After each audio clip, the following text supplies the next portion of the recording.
Good morning, jet set 644 Charlie, 321, stand 2 ahead.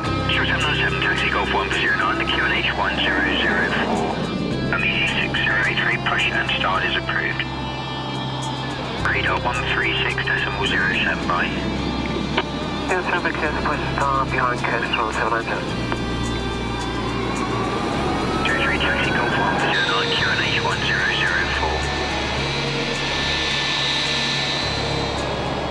It's going to be one of the most important days in the history of Bristol International. At the moment, it's a big secret shared by just 2 people, and they're about as excited as you can get. It's spine-chilling in terms of its excitement. I think it's absolutely fantastic news. And I suppose to some extent it's a pinnacle, and I'm just so excited for everybody. I just cannot wait for it to be out in the open and for us to get on with the really hard work. And we've joined a new division of airports, the top division. I'm very, very proud of this airport, and I'm very proud of the people who work here. And to some extent, I think it's therefore a prize for them.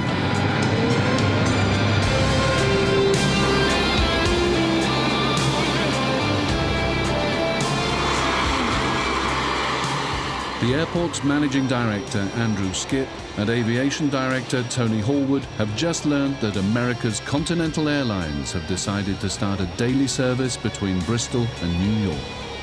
I'm going to start. You're going to start, and then I'll make the announcement. Yeah. And then back to me for the what this means to everybody in the airport. And you nervous? No. No? No. I must admit, this is the most exciting occasion I think I've ever had in my whole travel career. It's a successful outcome to months of meetings and presentations involving a number of American airlines, trying to convince them that a regular service between the 2 cities would be feasible. The airport's senior managers and their support staff are going to be the first to be let into the secret the 2 men have been closely guarding for the past 24 hours, and Continental's senior managers have joined them. How are you? Cheryl's great. I did tell you, didn't I? You've seen the signs here. This day is going to be memorable, and as far as we're concerned, we are actually overjoyed that the real senior guys from Continental are here with us today to allow Bristol International to have its first daily transatlantic service to New York, commencing 20 May 2005. That's the day that will be indelibly written on everybody's mind at this airport. Except Americans who are 0520.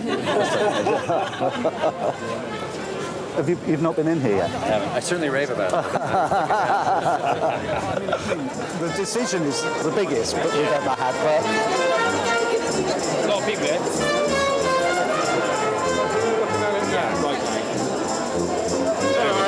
made it then? Sorry, we're having a talk shop.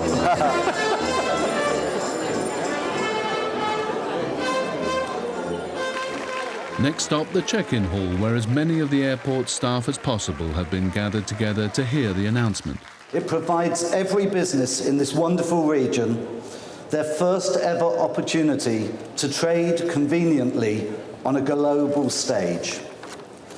Just 7 hours from your doorstep is the Big Apple, with landmarks that we see on our televisions, the Statue of Liberty, Empire State Building, Times Square. The champagne may have been uncorked and waiting to be served, but the passengers still have to thread their way to the check-in desks. Meaning that we keep them here for that much longer. I am confident that the commencement of a New York service will be a catalyst to further growth at Bristol International, offering yet more opportunities for local businesses and inbound tourism.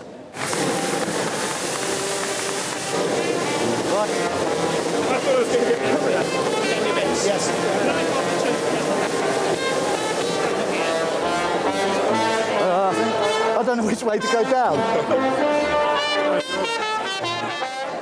And for Tony Hallwood, it's all proved an emotional experience.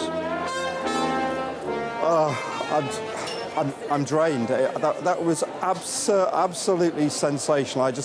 Words can't actually describe what that was all about. It just really kind of knocked me for six. I'm not normally speechless, as my guys know, but the emotion, the passion, that everybody out there just kind of was right behind us. I really do feel that, we're onto something really big here. We're going to make it a great success for everybody in the Bristol and the region.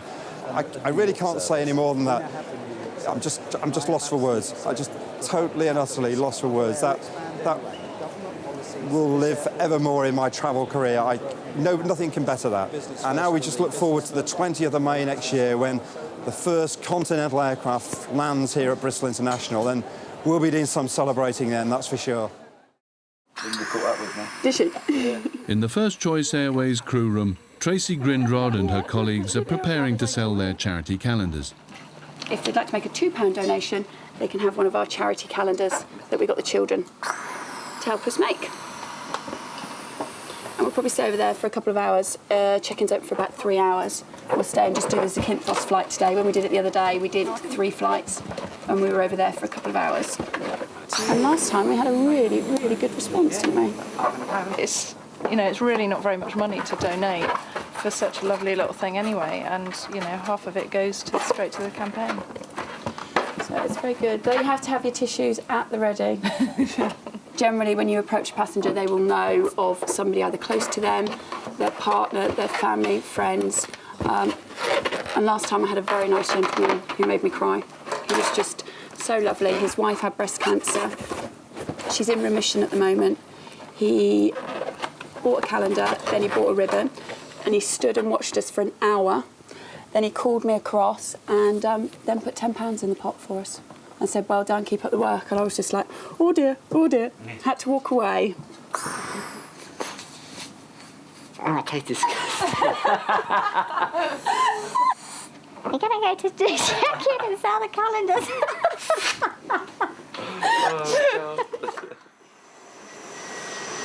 Flying is still one of the safest ways to travel, but sometimes things can go wrong. Right, we've just picked up a message on the tower frequencies. An aircraft may have a problem. Not sure of the problem yet. All I know is the fire section have just responded, have been called out to the standby positions. And we're just waiting to see for the message to come through. They're going to come back with what they call the souls on board, which is all persons on board the aircraft, so we can evaluate the sort of scale of response that may be required. Well, it's probably about 12 miles away at the moment, and there are 2 persons on board. I say again, 2 persons on board. Tower, this is Ranger entering at Golf 1 for the inspection. Roger. Just like to make sure that everything's okay with the runway, the surface states remain the same. Obviously, that'll have an effect on the landing if there's any problems. There is always an outside possibility that there may be a loose object or something like that on the aircraft. And it's our duty to make sure the runway is safe. Runway 27, threshold QFE is 992 millibars for a flyby of the tower for inspection. Right, what we've just heard on the radio is the aircraft is going to do a flyby the tower. Initially, it sounds like an undercarriage problem. So it's a flyby the tower, visual inspection, obviously, to make sure that the undercarriage is down or whatever looks good, and then continue round into the circuit to land. That's the usual procedure anyway. Obviously, these fire vehicles are placed at a strategic point for the, obviously, what we call the standby. Currently, at the moment, it's on what they call a local standby, which is an aircraft may have a problem that requires attention, and they will already get in position well in advance of the aircraft's landing. If it's likely that there is a problem with it that's likely to make landing difficult or endanger the aircraft in any way, they will upgrade the incident to what they class as a full emergency. The aircraft may continue to hold to use up fuel that it's got on board and get everybody a chance to get in position. The aircraft, a single-engine trainer, flies just above the runway so the control tower and emergency teams can get a good look at the suspect undercarriage. What's going to happen? The aircraft has already gone by. We seem pretty satisfied down here that everything appears okay. It sounds like he was... Stand by a second. And we'll keep you advised as to what's going on after that, but hopefully it'll be one more flyby, and then he'll be landing from the on the next approach after that. It's the undercarriage in general which is actually causing the pilot's concern. Understood, thanks. 5-2. He said when he took off, the actual undercarriage lights remained green, which suggested that the undercarriage was still in the down lock position. So he's obviously coming here. He said he's recycled the undercarriage, means he's raised the undercarriage, re-lowered it again, and now he's got reds. Although the undercarriage visually appears to be fine. So it could well be just, like I said, a micro switch that's causing the problem. After the second flyby, the problem is unresolved. The incident is upgraded and the fire crews close in on the runway.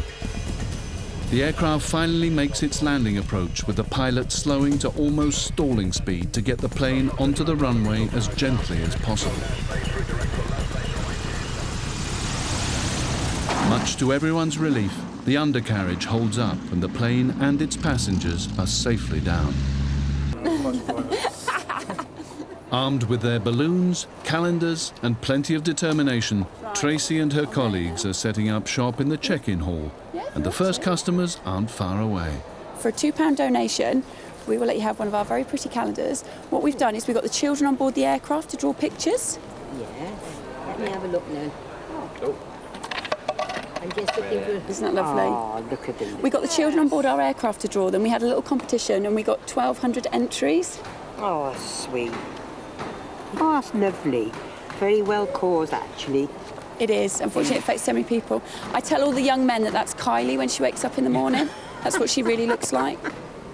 And then these ones here. Look at the feet. Are they fantastic? Oh, that is lovely. Oh, that's great. Have a ribbon? Cash is soon rattling into the collection tins as passengers arrive for their flights. The charity team have set themselves a final target of over £10,000, and today no one is escaping. Good morning. Oh, he's trying to dodge by, isn't he? How dare you, young man? Oh, you've got all his money. Well, I like that way. That's good. That's a good way to start your holiday. Go on, wear a pink ribbon with pride. Really? Really? Are you on our Zakynthos flight? Yeah. You see, if our guys have got to wear pink, then you shouldn't be ashamed to wear pink. But they might have a reason. Not all of them. There are a few that don't. Not many, I have to say. Have a great flight. Thanks very much. You two lovely young men. Would you like to help support the breast cancer campaign? I would if I had any money. Oh, it's amazing how many people... I've got three. I will take you 3p. I will take you 3p. That's all I've got. See, look. Pink ribbons, gents. Look very nice with the uniform. I don't think it would go. It'd flash a bit, really. I don't think it would. You wouldn't say that if I was on your arm, would you? No, there you go. Have a good day, gentlemen. Thank you. That's different. Thank you very much, Sweet. Thank you very much. Would you like to take pink ribbons, ladies? Otherwise, my colleagues will only accost you in a minute once you've checked in. Thank you. Is it just the two of you travelling today? No. Oh, you've left them to park the car, have you? Yeah. Left the men at home. Oh, yeah? Did you? We did nothing but laugh. Next year. With so many charities and good causes looking for cash, what have the team noticed about those people who give them money? But it's amazing how many groups of young lads that we had last time that did give, and they gave very generously. So that was nice. And it's always the people you least expect that are a lot more generous and more open and will stand and discuss with you than those that you don't.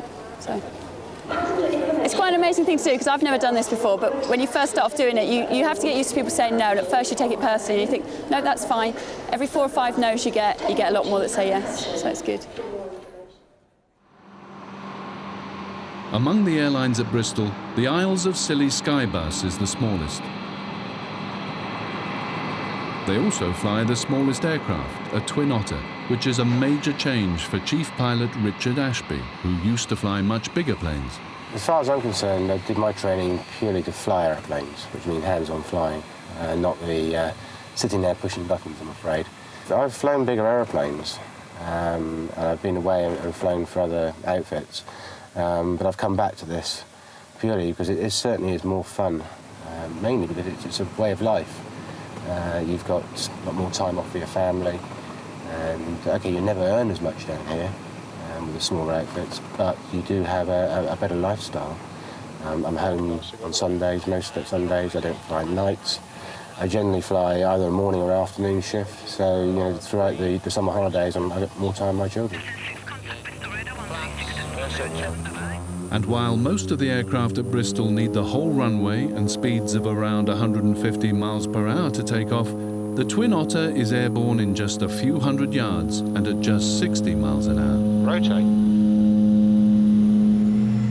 We've got 7 full-timers, 8 part-timers. The full-timers constantly are flying, effectively, although I do have the odd hobbies. Myself, I dive, and we've got one who's a plumber, and he's building his own house. One's a musician, and of the part-timers, we've got one that writes music, one's a structural surveyor. So it's a pretty varied bunch, really. One goes off in the winter and walks South America, and another one goes off skiing for the winter and instructs skiing. So they come from all walks of life. Typical weather at this time of year.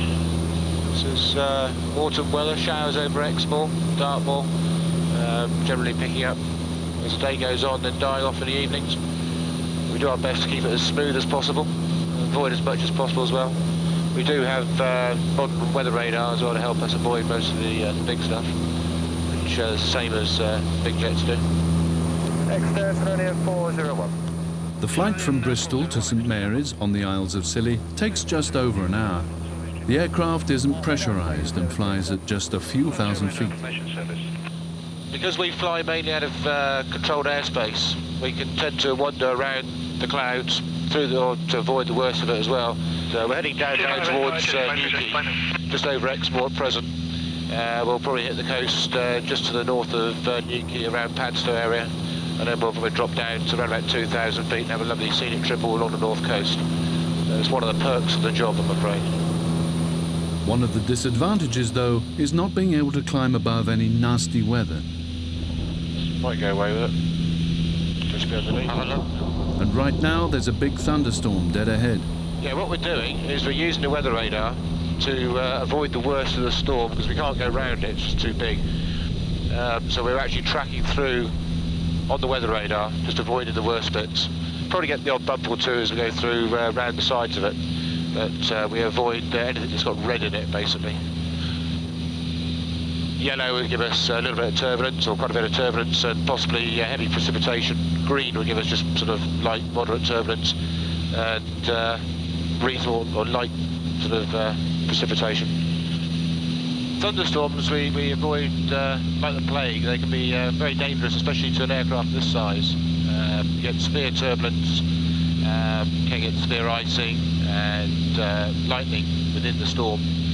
Obviously, if lightning strikes the aeroplane, generally doesn't do too much damage. It knocks out the compass systems and will leave a little hole on entry and on exit sometimes as well.